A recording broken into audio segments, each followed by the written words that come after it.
Hello नमस्कार दोस्तों, Harshali academy channel में एक बार फिर आपका हार्दिक स्वागत है। हमारे आज के इस वीडियो में हम रीजनिंग के 10 अति महत्वपूर्ण प्रीवियस ईयर क्वेश्चंस के बारे में चर्चा करेंगे। ये प्रश्न हमने पिछले 2-3 साल में जो एसएससी की एग्जाम्स हुई हैं, उसमें से पिकअप किए हैं, ताकि आप ये जान पाएँ कि परीक्षा में पूछे जाने वाले प्रश्नों का अभी क्या ट्रेंड चल रहा है, क्या डिफ़िकल्टी लेवल है। एसएससी ने अपना रिवाइज़्ड एग्ज़ाम कैलेंडर शेड्यूल कर दिया है दोस्तों, और अब हमारी जो सीएचएसएल की परीक्षा है, उसमें मुश्किल से 2 महीने का से भी कम का समय बचा है। तो इसी चीज़ को ध्यान में रखते हुए हर्षाली एकेडमी आपके लिए यह प्रीवियस ईयर क्वेश्चंस की वीडियो सीरीज़ लेके आए हैं, जिसमें हम पिछले कुछ समय में हुई जो विभिन्न एग्ज़ाम्स है, उसके प्रीवियस ईयर क्वेश्चंस के बारे में चर्चा करते हैं, ताकि आप अपने रीज़निंग की प्रैक्टिस को और बेहतर बना सकें। इस वीडियो में हमने लगभग हर टॉपिक के रीजनिंग के हर टॉपिक के प्रश्न को इंक्लूड करने की कोशिश की है, ताकि आप हर सब्जेक्ट पे अच्छे से अपनी पकड़ मजबूत बना पाएँ। तो आइए दोस्तों, वीडियो को शुरू करते हैं। आज का जो पहला प्रश्न है वो नंबर सीरीज से संबंधित है। यहाँ पे हमसे कहा गया है कि प्रश्नवाचक चिन्ह के स्थान पे आने वाली संख्या कौन सी है, ये हमको ज्ञात करना है। तो संख्या व नंबर सीरीज से संबंधित जब भी प्रश्न आता है तो हम ऐसे केस में क्या करते हैं, हम ऐसे केस में संख्याओं के बीच का अंतर देखते हैं। अगर संख्याएं एक दूसरे से काफ़ी ज़्यादा बड़े अंतर से बड़ी या छोटी नहीं हो रही है, संख्याओं के बीच में अंतर छोटा है, तो हमें हमारा उत्तर प्लस या माइनस से मिल जाएगा। संख्याओं के बीच में अंतर अगर काफ़ी ज़्यादा है, काफ़ी ज़्यादा बड़े अंतर से संख्या बड़ी या छोटी हो रही है, तो हमें हमारा उत्तर गुणा या भाग से मिलेगा। अब यहाँ पे देखते हैं क्या है, 11 से लेके 21 पे आए मतलब कितना हुआ, ये +10 हुआ। 21 से लेके 16 पे आए मतलब कितना हुआ, ये -5 हुआ। 16 से लेके 26 पे आए मतलब कितना हुआ, ये +10 हुआ। तो अगर इसी क्रम को आगे बढ़ाएं, +10 -5 +10 और यहाँ पे -5 कर दें, तो हमको क्या मिलेगा, -5 करने पे मिलेगा 21 मिलेगा। और 21 मिलता है तो देखिए 21 में अगर हम +10 कर देते हैं तो हमको 31 मिलता है। तो इस तरीके से ये लॉजिक भी पूरी तरह यहाँ पे सटीक बैठ रहा है।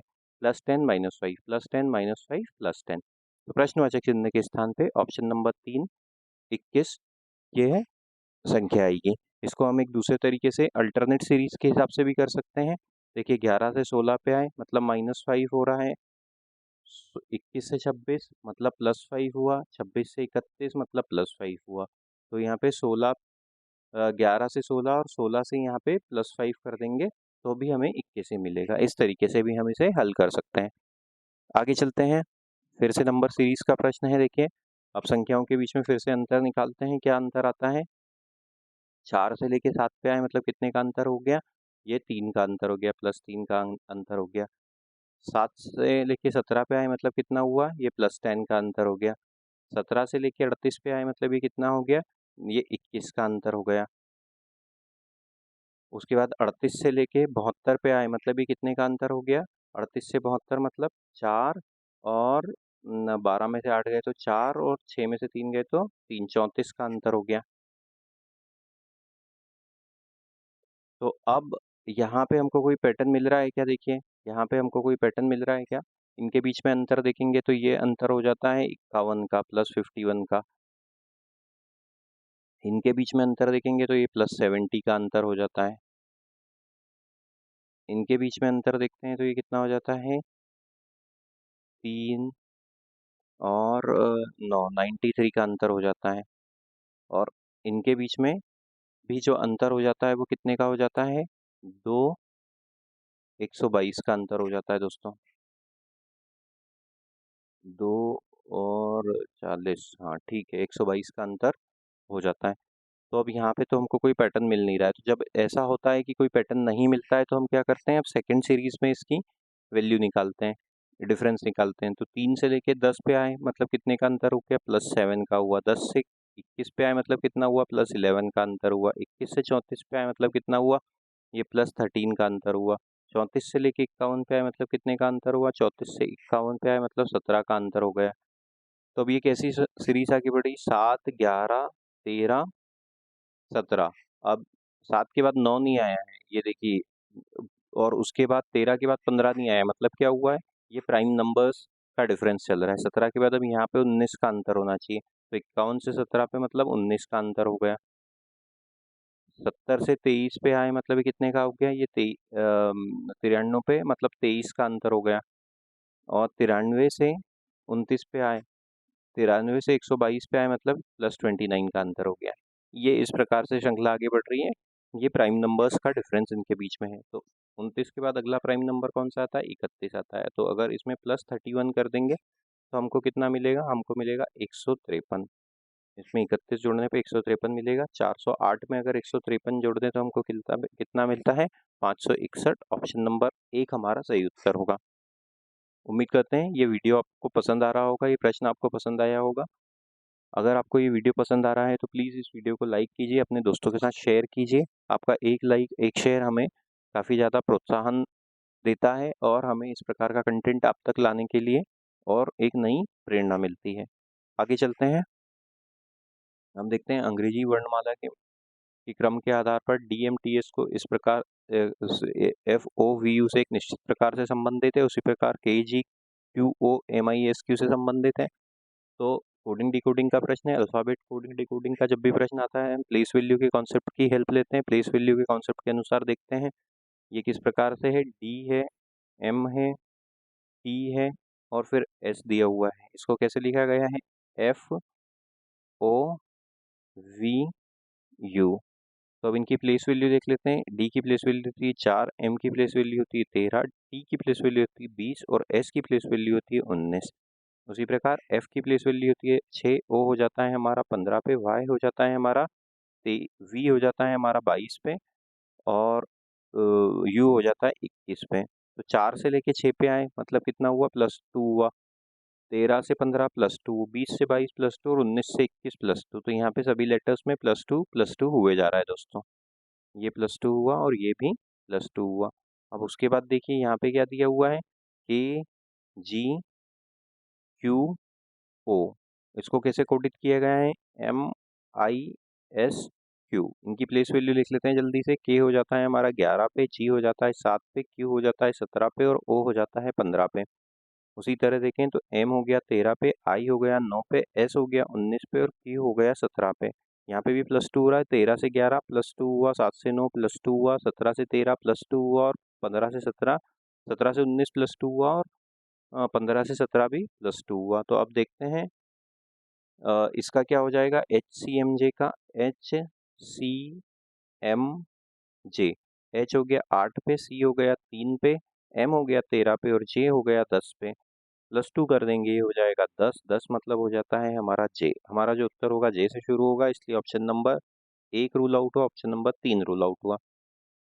इसके बाद C में 2 जोड़ेंगे तो मिलेगा 5। 5 मतलब E, JE। ऑप्शन नंबर 4 हमारा सही उत्तर होगा। आगे चलते हैं। माफ कीजिए। अब यहाँ पे दिया हुआ एक निश्चित तर्क के अनुसार 30 34 से संबंधित है। समान तर्क के अनुसार 84 95 से संबंधित है। समान तर्क का उपयोग करते हुए 59 निम्नलिखित में किससे संबंधित होगा? तो 23 किससे संबंधित है? 34 से। इसी प्रकार 84 जो है वो 95 से संबंधित है। तो 23 से 34 पे आए मतलब कितना हुआ? ये +11 हुआ। 84 से 95 पे आए मतलब कितना हुआ? ये भी +11 हुआ। तो अब उसी समांतर के अनुसार 59 में अगर हम 11 जोड़ देंगे तो हमको क्या मिलता है? 59 में 11 जोड़ने पे 70 मिलता है। ऑप्शन नंबर 2 हमारा सही उत्तर होगा। आगे चलते हैं। अब देखिए यहाँ पे 4 शब्द दिए गए हैं जिनमें से 3 किसी प्रकार से समान है और एक बाकियों से भिन्न है। भिन्न शब्द का हमको चयन करना है। तो ऑड वन आउट क्लासिफिकेशन का ये प्रश्न है। देखते हैं कौन कौन से शब्द हैं। सौहार्द, नापसंद, सहमति, मैत्री। देखने पे ही समझ में आ रहा है कि पहला, तीसरा और चौथा ये जो ऑप्शंस हैं, पहला, तीसरा और चौथा, ये पॉजिटिविटी को दर्शाते हैं। सौहार्द, सहमति और मैत्री। नापसंद जो है एकमात्र यहाँ पे नकारात्मक शब्द है जो बाकियों से भिन्न है। तो ऑप्शन नंबर 2 हमारा सही उत्तर हो जाएगा। आगे चलते हैं। फिर से क्लासिफिकेशन का प्रश्न है। 4 शब्द हैं जिनमें से 3 एक प्रकार से समान है और एक असंगत है। असंगत शब्द का चयन करना है। कौन कौन से शब्द हैं? पसंद, सुविधा, गुलामी, स्वायत्तता। फिर से वही चीज समझ में आ रही है कि पसंद, सुविधा और स्वायत्तता ये जो है पॉजिटिविटी को दर्शाते हैं। गुलामी एकमात्र यहाँ पे नकारात्मक शब्द है। तो ऑप्शन नंबर 3 हमारा सही उत्तर हो जाएगा। आगे चलते हैं। कोडिंग डिकोडिंग का प्रश्न आया है। एक निश्चित कूट भाषा में इंटर को इस प्रकार से लिखा जाता है, DICEY को इस प्रकार से लिखा जाता है। उस कूट भाषा में चाइल्ड को कैसे लिखेंगे? इंटर है ENTER। इसका क्या कोड दिया है हमें? FOTGT। प्लेस वैल्यू लिख लेते हैं जल्दी से। 5, 14, T हो गया 20 पे, E हो गया 5 पे और R हो गया 18 पे, F हो गया 6 पे, O हो गया हमारा 15 पे, T हो गया हमारा 20 पे, G हो गया हमारा 5 पे और T हो गया हमारा 20 पे। 5 से 6 पे आए मतलब +1 हुआ, 14 से 15 पे आए मतलब +1 हुआ, 20 से 20 मतलब ये कांस्टेंट रहा।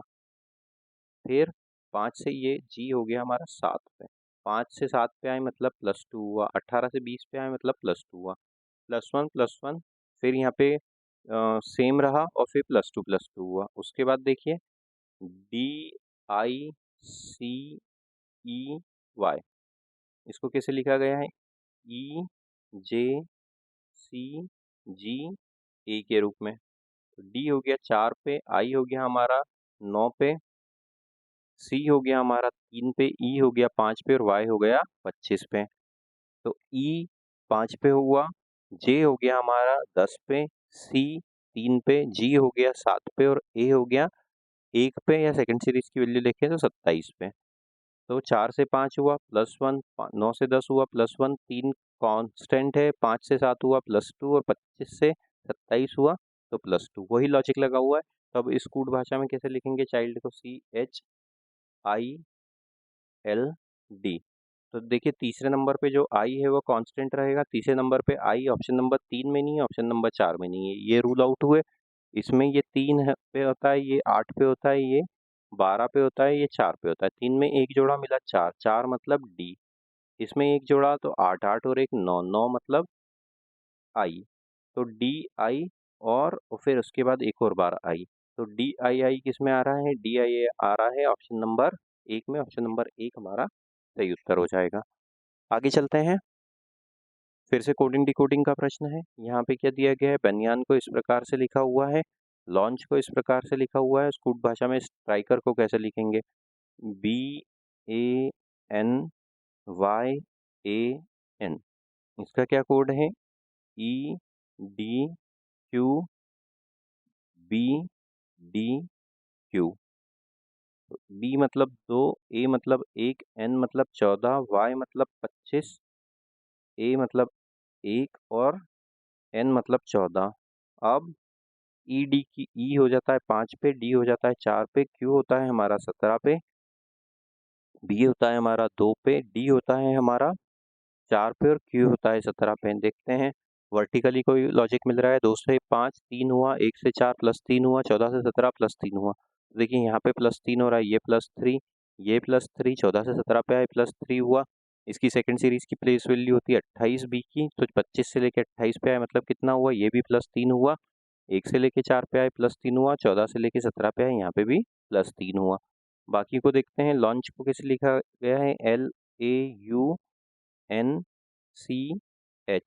L हो गया हमारा 12 पे, A हो गया 1 पे, U हो गया हमारा 21 पे, N हो गया 14 पे, C हो गया हमारा 3 पे और H हो गया 8 पे।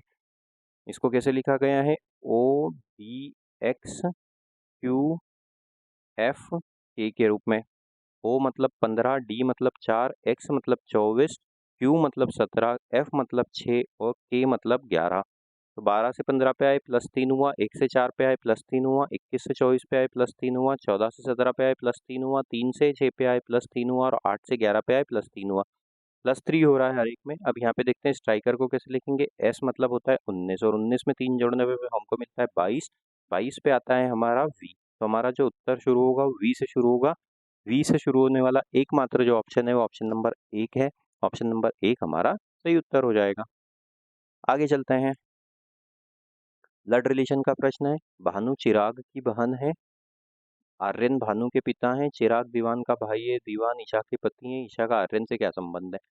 जो ब्लड रिलेशन के प्रश्न होते हैं उसको हम हमारे पुराने काफ़ी सारे वीडियोस में डिस्कस कर चुके हैं। जब भी ऐसा प्रश्न आता है तो हमें हमारी रियल फैमिली पे इन्हें अप्लाई करके देखना चाहिए। जो सिंबल्स हमको फैमिली ट्री बनाने में मदद करते हैं वो ऐसे प्रश्नों को जल्दी हल करने में काफ़ी ज़्यादा हेल्पफुल होते हैं। कौन कौन से सिंबल्स हम यूज़ करते हैं? मदर या फादर के लिए हम वर्टिकल वन साइडेड एरोज का यूज़ करते हैं।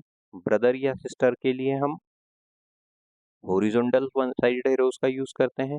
हस्बैंड और वाइफ के लिए हम हॉरिजॉन्टल टू साइडेड एरोज का यूज़ करते हैं। मेल के लिए हम प्लस का साइन का इस्तेमाल करते हैं और फीमेल के लिए हम माइनस के साइन का इस्तेमाल करते हैं। ये वाला सिंबल्स हमें फैमिली ट्री बनाने में काफ़ी ज़्यादा हेल्प करते हैं। अब क्या कहा गया है, भानु जो है चिराग की बहन है। यहाँ पे मान लेते हैं भानु है, ये भानु है, ये किसकी बहन है, चिराग की। ये हो गया चिराग।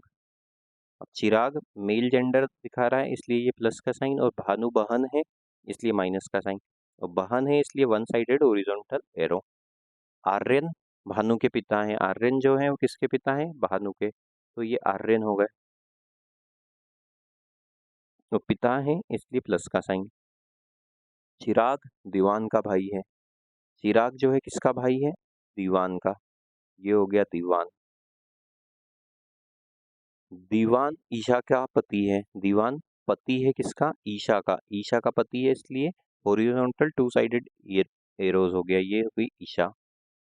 क्या पूछा है, ईशा आर्यन से किस प्रकार संबंधित है। देखिए यहाँ पे ये जो भानु चिराग और दीवान है ये तीनों भाई बहन है। दो भाई कौन से, चिराग और दीवान, और बहन कौन है, भानु, और इनके पिता कौन है, आर्यन, और दीवान की पत्नी कौन है, ईशा। तो ईशा और आर्यन का क्या संबंध हुआ, आर्यन के पुत्र की पत्नी है ईशा इसलिए वो पुत्र वधू हो गई, बहू हो गई। ऑप्शन नंबर 4 हमारा सही उत्तर हो जाएगा। तो जैसे ही हमने फैमिली ट्री बनाया हमने ये प्रश्न काफी आसानी से हल कर लिया। आगे चलते हैं। अब देखिए ये भी ब्लड रिलेशन से संबंधित है। अपने बगल में बैठी एक महिला को देखकर गौरव ने कहा, गौरव नाम के एक व्यक्ति ने कहा एक लेडी के बारे में, एक महिला के बारे में, यह मेरी पत्नी के पति की बहन है। तो गौरव मान लेते हैं यहाँ है, ये हो गया गौरव, वो एक महिला के बारे में बात कर रहा है। ये महिला कौन है, ये महिला हो गई। अब ठीक है, उसने क्या कहा, ये जो महिला है यह मेरी पत्नी, मतलब किसकी पत्नी, गौरव की पत्नी के पति, गौरव की पत्नी कौन होगी, मान लेते हैं गौरव की पत्नी के पति की बहन है, तो ये गौरव की पत्नी है, ये गौरव की पत्नी है, और गौरव की पत्नी का पति कौन हो जाएगा, फिर से गौरव हो जाएगा,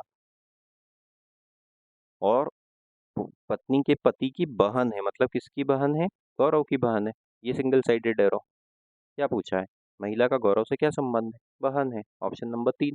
काफी ज्यादा सरल सवाल था। उम्मीद करते हैं दोस्तों ये वीडियो आपको पसंद आया होगा। इस प्रकार के वीडियो हमारे चैनल पे प्रचुर मात्रा में उपलब्ध हैं। आप उन वीडियोस को देखकर अपनी रीजनिंग की तैयारी और बेहतर कर सकते हैं, और प्रैक्टिस काफ़ी अच्छे से करके आप एग्ज़ाम में काफ़ी अच्छा स्कोर कर सकते हैं। वीडियो पसंद आया हो तो वीडियो को लाइक कीजिए, चैनल को सब्सक्राइब कीजिए। Thank you.